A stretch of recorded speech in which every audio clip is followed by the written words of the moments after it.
Support comes from Missouri Forest Products Association, committed to sustainable and sound conservation of the state's forests, which support more than 41,000 Missouri jobs, resulting in a $10 billion industry.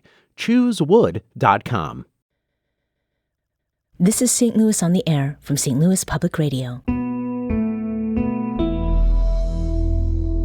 I'm Elaine Cha. No, it was a hot mess when we had our state control of our police department, and it's a hot mess in Kansas City. Just ask Mayor Quentin Lucas. If they want to make us safer, they would pass common sense gun safety laws. Paid internships and apprenticeships, paid workforce development programs. For example, we passed the marijuana tax in April, and that's also a pot of revenue that we weren't receiving before.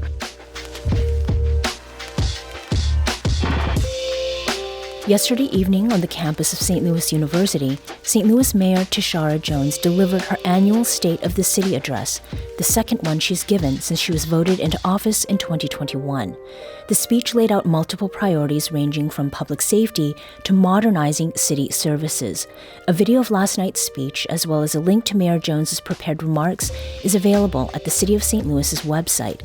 And today, we have the mayor herself with us in studio to talk about her 2023 State of the City priorities. Mayor Tishaura Jones, welcome back to the show. Yes, thank you for having me. Now, before we talk about last night's State of the City address, I need to ask about the issue in city government that seems to be sucking up a lot of oxygen, and that involves St. Louis Circuit Attorney Kim Gardner. So 2 months ago, you said that Gardner has, quote, lost the trust of the people. And there's an effort by Missouri's Attorney General to remove Gardner from office, as well as local judges calling Gardner into their courtrooms because attorneys are not showing up for trials. Mayor Jones, do you agree with Missouri Attorney General Andrew Bailey that Gardner should be removed from office?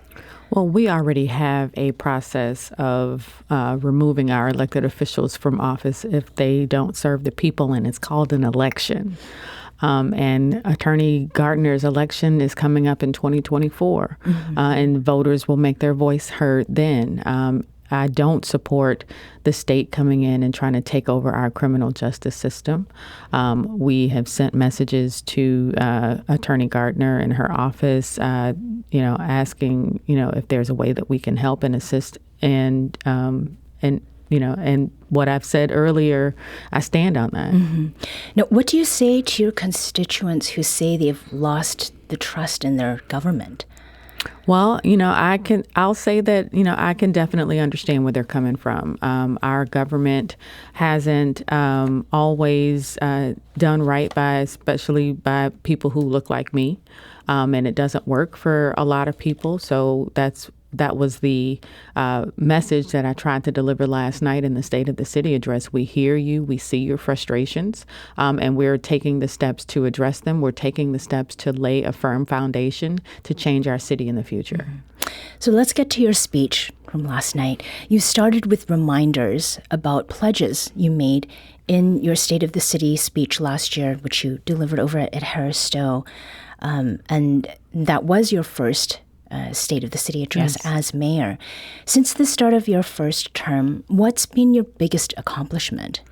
I can't pick one over the other. We've been hard at work these last 2 years. Like I talked about the establishment of the Office of Violence Prevention and making that a permanent part of our Department of Public Safety and having it funded in this year's budget. They are 9 staff strong and are working with grassroots organizations to stem the tide of crime in our communities. We have funded 11 organizations and community violence intervention programs.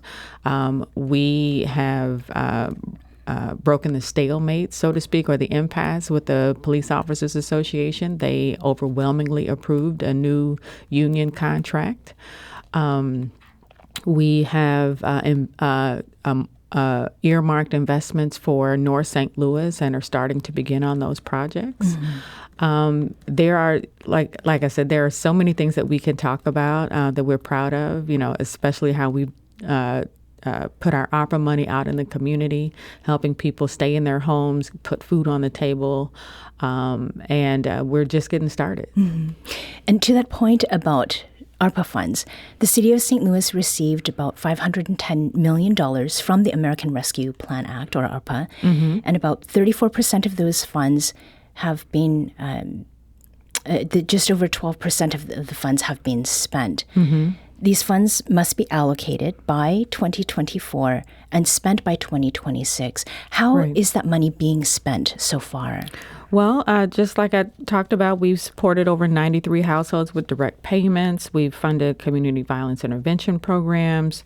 We've assisted child care providers with an average grant of about $35,000 so they can keep their child care facilities open, because we know that affordable access to affordable quality child care is a lot that's on the minds of parents nowadays. We've distributed over 800 $5,000 grants to small businesses to keep their doors open. Connected more than 500 youth to year-round and summer jobs. Registered more than 1,400 kids for free public transit. Stood up new sports leagues and recreation center at our recreation centers, and expanded services for our unhoused neighbors by adding 50 more tiny homes. We got 3 or 4 being delivered every week. Invested in city employees with a $2,000 incentive, retention incentive. And we also have tons of what we call a notice of funding availabilities out there for neighborhood beautification, for new homes, and for a lot of economic development in our community. So once that money runs out, Mayor, how do you plan to sustain all of those efforts, given that we can't expect city revenue to increase by that much anytime soon? Well, these are one-time. A lot of the investments we made are one-time investments, and so we won't have to continue to do these things with the city budget. But however, there are things that are changing with our revenue. For example, we passed the marijuana tax in April, and that's also a pot of revenue that we weren't receiving before. And we're keeping an eye on inflation and how that's going to impact our general revenue and our tax collection. And are we on track to spend the money so that we don't leave any on the table? Currently, we've programmed, we say programmed and spent. Those are two different categories for us. So we have programmed over $175 million of the $498 million that we received, because we also already spent the $12 million in rental assistance. That money's gone. So we have $498 million, and $175 million of that is programmed. A lot is out right now in NOFAs at CDA or SLDC for our housing beautification programs, our housing repair programs. So a lot of that's good. We're on track to spend it.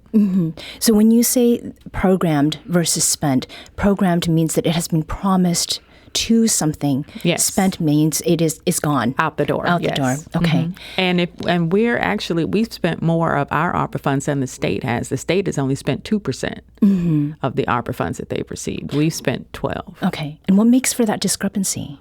I don't know. Okay. I don't know, why the state hasn't spent that much. Yeah. Now, the loudest and longest bit of applause during your address came when you gave a strong rebuke of politicians in Jefferson City. Now, many Republican legislators want to return control of St. Louis's police department to a state-controlled board. While violent crime has recently gone down in St. Louis, is that your primary rationale for why a state board should not take over? Oh, no, it was a hot mess when we had our state control of our police department, and it's a hot mess in Kansas City. Just ask Mayor Quentin Lucas. They've had their 3 most violent years on record.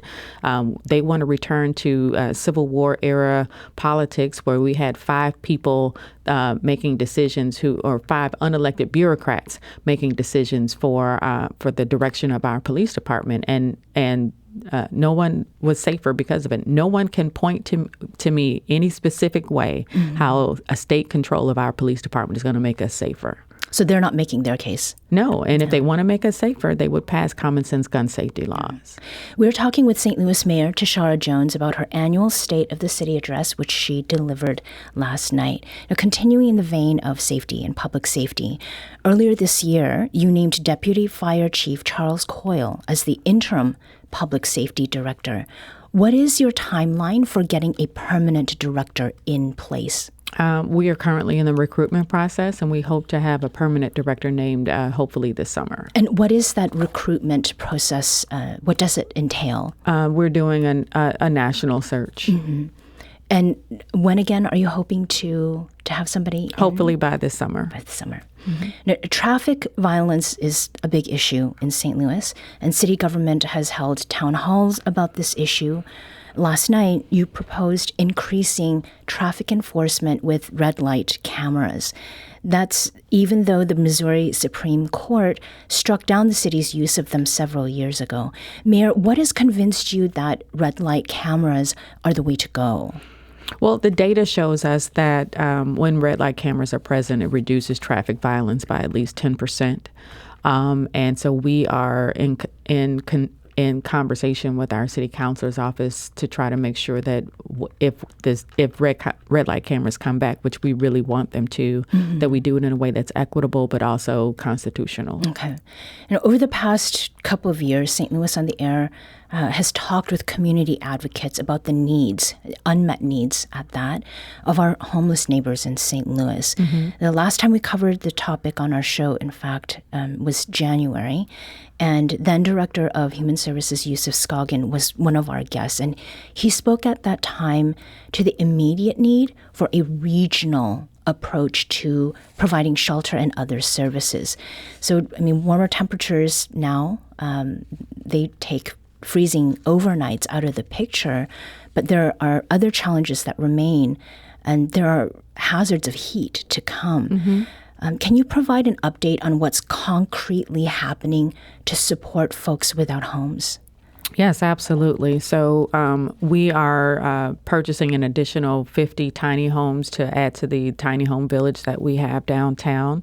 And we're finding that people on average stay about 6 to 9 months in our tiny home village. They're connected to wraparound services and they're made whole again. So of the people who we've already served, 140 are now in permanent housing.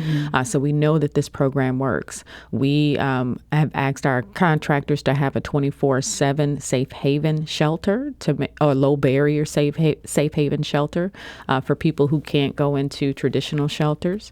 And we've tried to make sure that whatever we're doing, that we have outcomes, that we see the outcomes of the people that we're serving. We know that we haven't always met the mark, and we know that there's a lot more work to do. And so we're willing to do the work. And is there anything on that regional level that is happening so that what you're working on here in the city is not happening in isolation from other counties? Right. Unfortunately, not at this time. We would love to have a regional conversation about housing in our region. Next month we're having a regional conversation on crime with East-West Gateway. I will definitely approach I would love for someone regional to step up, because St. Louis provides most of the services for the region, but we don't have most of the unhoused. Your address, it closed with a refrain, which was, "Who's willing to meet me upstream?" And one of those instances included, "Who's willing to meet me upstream with a regional approach to address the root causes of crime?" Right? Our problems don't end at Skinker Boulevard or the Mississippi or Missouri rivers, and neither do the solutions. Mayor, whom were you talking to or about? I was directing it at our entire region. I sit as the vice chair currently of the East-West Gateway Council of Governments, which consists of all of the county executives from our region. And we come to the table most of the time to talk about transportation, but we need to expand our reach and talk about other things that affect the people that we represent. So, that's why it's for everyone. It wasn't at anybody specifically. Okay. Now, most of the term I've heard upstream, downstream, that binary.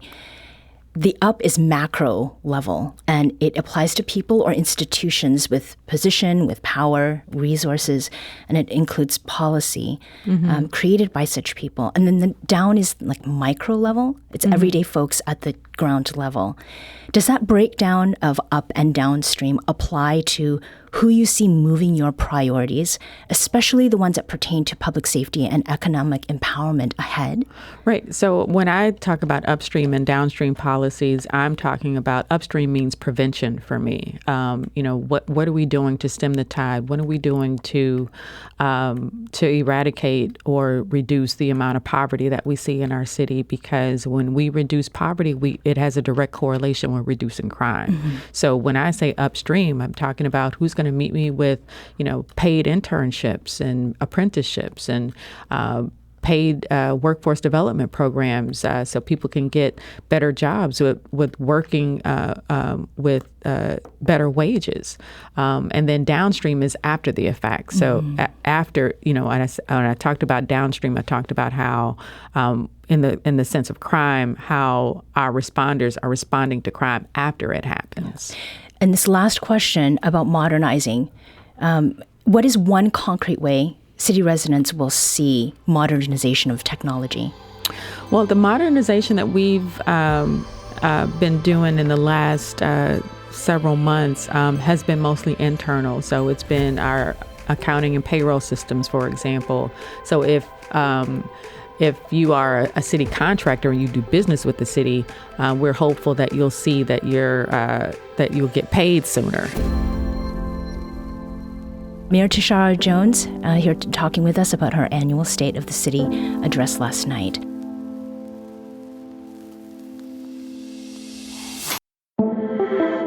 Today's episode was produced by Alex Hoyer. Audio engineering and podcast design by Aaron Dork.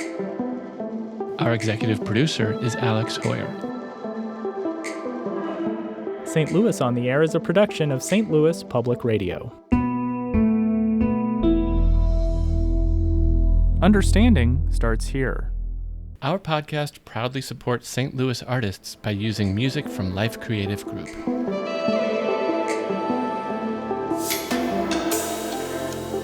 Do you find yourself regularly listening to episodes of St. Louis on the Air? Suggest us to a friend you think might enjoy our conversations. And leave us a review and rating on Apple Podcasts on the App Store. It's the simplest way to help people discover our show. Thanks. St. Louis Public Radio is a member-supported service of the University of Missouri St. Louis.